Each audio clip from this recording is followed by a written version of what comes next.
సొంతిల్లుందా? అద్దెకిస్తున్నారా? ఏ చీకు చింత లేని చిన్న కుటుంబం అయితే బెటర్ అనుకుంటున్నారా? అయితే జర భద్రం. కిరాయికి వచ్చే వారి వివరాలు పూర్తిగా తెలుసుకోండి. వారు చెప్పే సొల్లంతా నిజమని నమ్మి ఇల్లు అద్దెకిచ్చేయకండి. అపరిచితులను అస్సలు నమ్మకండి.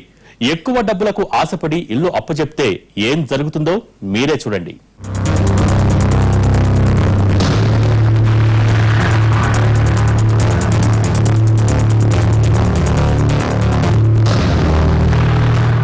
సికింద్రాబాద్ లోని అడ్డగుట్ట ప్రాంతం.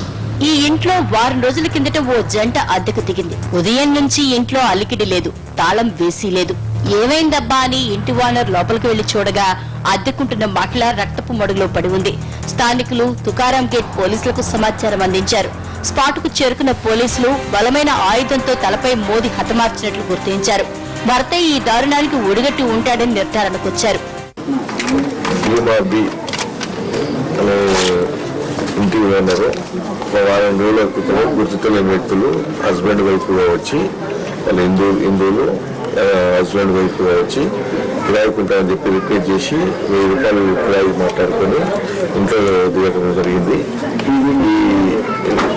వాళ్ళ దగ్గర నుంచి ఎటువంటి మిగతా ఐడెంటిఫికేషన్ సంబంధించింది ఏం తీసుకోలేదు. ఇంట్లో ఓ ఫ్యామిలీకి ఉండాల్సిన వస్తువులేవీ లేవు. అద్దెకి దిగిన జంట గురించి చుట్టుపక్కల వారికే కాదు, ఇంటి యజమానికి సరైన వివరాలు తెలియదు. వాళ్ళిద్దరూ భార్యాభర్తలు అనడానికి ఆధారాలు కూడా లేవు. వారి అసలు పేరేంటో ఊరేదో కూడా సరిగ్గా తెలీదు. భార్యాభర్తలమని చెప్పగానే ఇల్లు కిరాయికి చేశారు. అద్దెకి దిగి హత్య చేయటం ఆ ప్రాంతంలో కలకలం రేపింది. అసలు వారిద్దరూ ఎవరు, ఎక్కడి నుంచి వచ్చారు?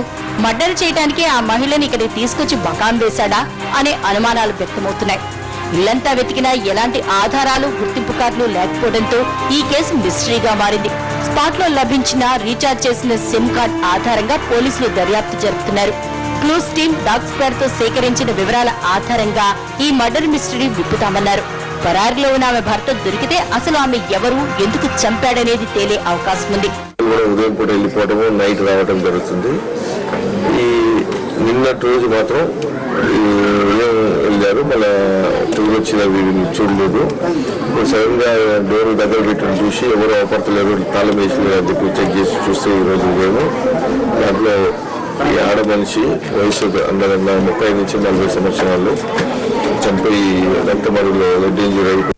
చూశారుగా, ఎవరికి పడితే వారికి ఇల్లు అద్దెకివ్వకండి. వీలైనంత ఎక్కువగా వారి పూర్వాపరాలు తెలుసుకోండి. వారికి సంబంధించిన గుర్తింపు కార్డుల జిరాక్సులు తీసుకుంటే మరీ మంచిది. లేదంటే చిక్కుల్లో పడతారు.